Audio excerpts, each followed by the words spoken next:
what would it look like if AGI or AI gets so good we trust it to manage something like the world economy? What does that look like? Well, hopefully it looks like a very well-functioning world economy, but that can also be a bit of a problem. Why do we have legal systems and states and this? Well, that is the way we outsource our cognition, and we handle it by having these artificial systems made out of people and pieces of paper. But now we're of course also getting software that can take over more and more of that. Why do we have law? Well, we want peace and prosperity, and of course, power to some people. They are very good at latching onto that. And with AI, we might get even more peace and prosperity, even more efficiently, and maybe power to Sam Altman or other people who happen to grasp it in the right way. But that's a separate issue. But the really interesting part is we might really want better coordination because the world is big and somewhat dangerous. We have climate change. We have controlling powerful AI. We have biotechnology getting more and more powerful. We probably need to coordinate about some global problems way more than powerfully than we can do right now. And maybe we could do that with a United Nations plus plus, but that seems a bit unlikely. It might be that we actually want to leave more and more to super smart distributed AI systems. But then you end up with a funny situation. We might be swimming in peace and prosperity. That's great. But previously, we needed human autonomy. We needed to make decisions to run the legal system, to run the market. Now it runs itself and probably runs itself much better without us messing with it. It's a little bit like chess playing. Once humans were better than computers at playing chess. Then gradually computers got better and better and started beating humans. But a team of humans and computers could actually still do better. But after a while, the computer was so good that actually the humans were just slowing things down. So actually you should just listen to the computer.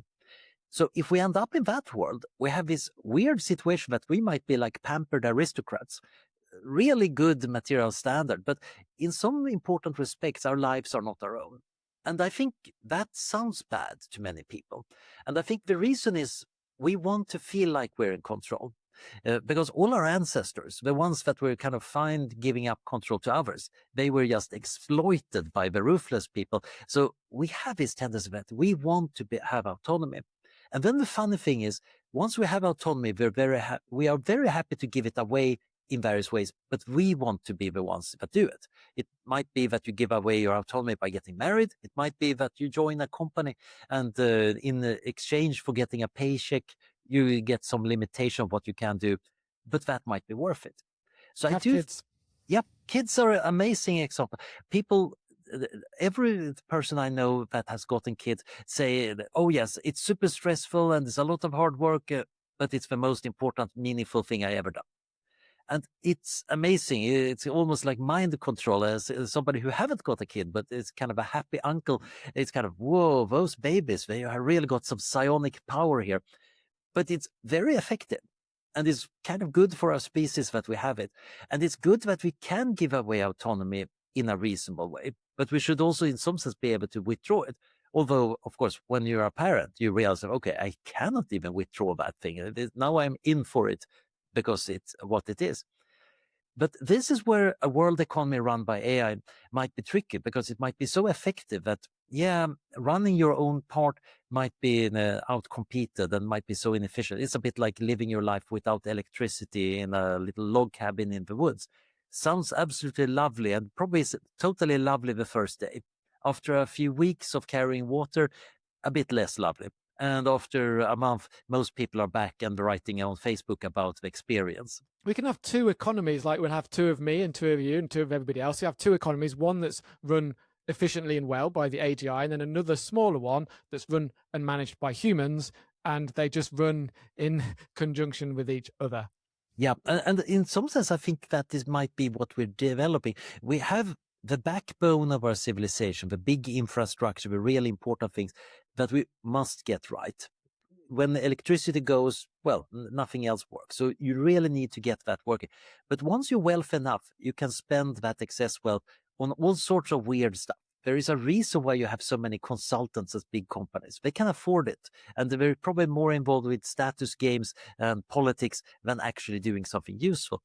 I think it's a good thing that we have enough wealth and safety that we can try out different lifestyles, even if many of them turn out to be slightly embarrassing once you're middle aged. There are things as humans, power dynamics and control and me versus you, like how if we were to design or not design but like kind of enable this world economy through AI, how do we make sure as humans we don't bring that baggage that always wrecks Remove stuff? the human. But even that is a problem. When you try to remove the human, well, what have you trained the large language models on? They're all trained on all the human literature. They have read every single thread we've written about betrayal and power dynamics and corporate shenanigans. Uh, One of the big debates right now in the AI safety community is when you test your AI models and they try to do sneaky stuff like escape the system if they think it's going to get shut down, is that because they want, in some sense, to escape, or just because they know that's expected of me because of all the science fiction I ever read says that that's what an AI does in the situation? And maybe it doesn't even matter. So I do think that it's very hard now to take away the imprint of the human world from the AI world. On the other hand, I think there's also going to be evolutionary pressures pushing in certain directions. There are various forms of competition that means that certain pieces of software are going to be copied more widely than others. And that is going to act anyway, regardless of what human values are. And of course, my more doomy friends say, yeah, and that will inevitably push in a very scary direction that's going to be very different from what we humans are. So I think one important thing is we might want to be involved here. We might want to be an essential spice in this mix to make sure that there is at least some of us in that. But then we want to filter out the really bad stuff. Cruelty, for example, it's kind of useful to stabilize altruistic punishment. Taking delight in the misfortune of somebody else is a really good way of kind of giving you extra points when you're trying to punish somebody breaking norms. Because otherwise, I would be taking a risk in policing these norms, and actually, it would be easier if I just stayed at home and let the norm breaker get away with it. Except that today we can do this with laws. We can use police. And suddenly cruelty is just a bad thing that generally makes us nasty.